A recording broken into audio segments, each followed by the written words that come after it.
I have not had a red meat meal since I left the hospital. I have cut my soda intake down to a fourth or less.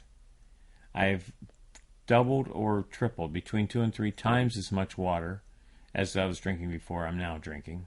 I made a bacon, egg, and cheese sandwich for my son the other day, and I wasn't even tempted to eat any myself. I actually ate no bacon.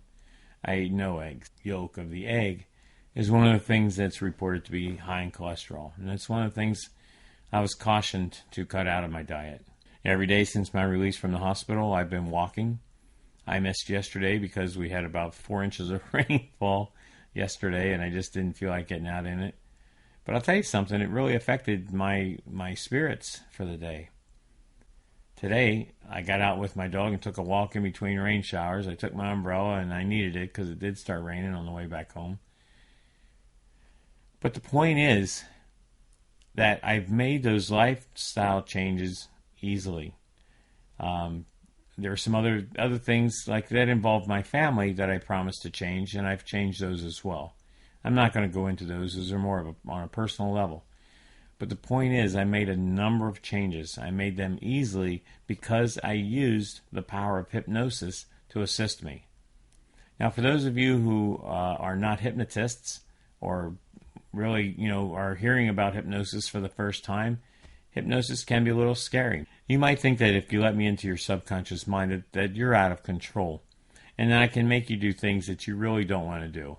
And believe me, I've looked on the internet. I've seen all kinds of stuff on the internet about people making other people just faint right in public and stuff like that.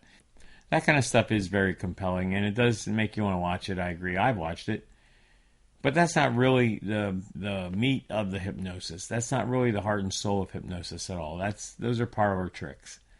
And what you don't see off of camera is the staging that goes into it, what that hypnotist has told the subject.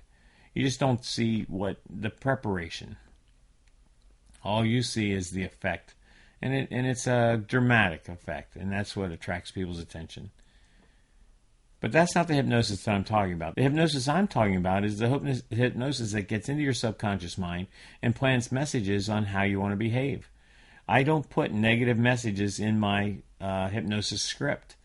The reason that I don't is because your subconscious mind doesn't compute the negative. If I say don't eat butter, your subconscious mind hears eat butter.